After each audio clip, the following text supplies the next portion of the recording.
പിന്നെ നമ്മുടെ പുതിയ അഡ്മിഷൻ എടുത്തില്ലായിരുന്നു 5ാം ക്ലാസ്സിലൊരു കുട്ടി, ആ ഡെമോ ക്ലാസ് കൊടുത്ത കൊച്ചിന്റെ അഡ്മിഷനൊക്കെ ഓക്കെ ആണോ? അവരുടെ ഓക്കെ ആയിട്ടുണ്ട്. നീ ക്ലാസ് ഒക്കെ ഷെഡ്യൂൾ ചെയ്യണം. ശരി ശരി, അപ്പോൾ അവർ ഓക്കെ ആണല്ലേ? അത് വിട്, സൺഡേ അല്ലേ, വീക്കെൻഡ് അല്ലേ, ഓഫീസുകാരെ അവിടെ നിൽക്കട്ടെ. എന്താണ് വീക്കെൻഡ് പരിപാടി?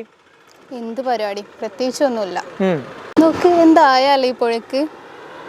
നിനക്ക് ഈ പുഴയുടെ ആഴം എത്രയെന്ന് അറിയോ? അതിനിപ്പോ ചാടി നോക്കേണ്ടി വരും. ചാടി നോക്കാണ്ട് ഇതിന്റെ ആഴം ഞാൻ ഇവിടുന്ന് കറക്റ്റ് ആഴം പറഞ്ഞാൽ എന്ത് വരും? അതെങ്ങനാ? അതൊക്കെ വഴിയുണ്ട്. നീ ഒരു കാര്യം ചെയ്യും, നിന്റെ ഫോണും എടുക്കുക,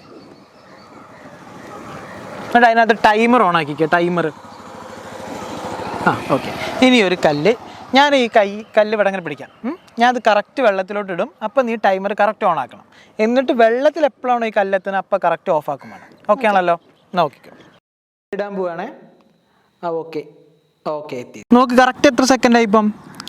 2 സെക്കൻഡ്. കറക്റ്റ് 2 സെക്കൻഡാണ്, ഓർത്ത് വെച്ചോ കേട്ടോ. സോ നമ്മൾ 9ാം ക്ലാസ്സിലെ 2ാമത്തെ ചാപ്റ്ററിൽ ഒരു 3 ഇക്വേഷൻ പഠിക്കുന്നുണ്ട്. ചലന സമവാക്യങ്ങൾ അല്ലെങ്കിൽ ഇക്വേഷൻസ് ഓഫ് മോഷൻ എന്ന ഭാഗത്ത് ഓർക്കുന്നുണ്ടോ? അപ്പോൾ അതിനകത്തെ 2ാമത്തെ ഒരു ഇക്വേഷൻ ഉണ്ട്, S = ut + ½ at².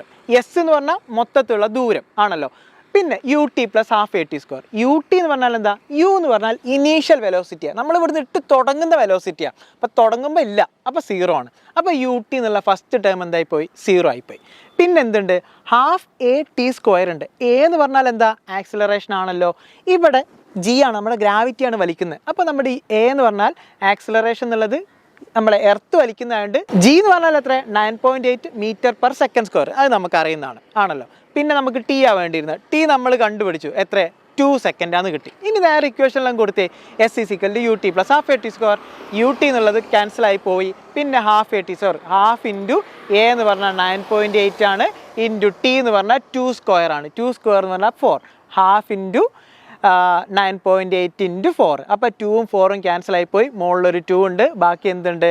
ഈ പറഞ്ഞ 9.8 ഇൻറ്റു 2 ഉണ്ട്. അതെത്രയാ? 19.6. ഓക്കെ ആണല്ലോ. അപ്പോൾ ഏകദേശം ഒരു 20 മീറ്റർ നീളം അല്ലെങ്കിൽ ആഴമുണ്ട് ഈ പാലവും പുഴയും തമ്മിൽ. നമുക്ക് മനസ്സിലായോ എങ്ങനെ ചാടാണ്ട് ആഴം അളക്കാൻ പറ്റുക എന്നുള്ളത്? അതാണ്.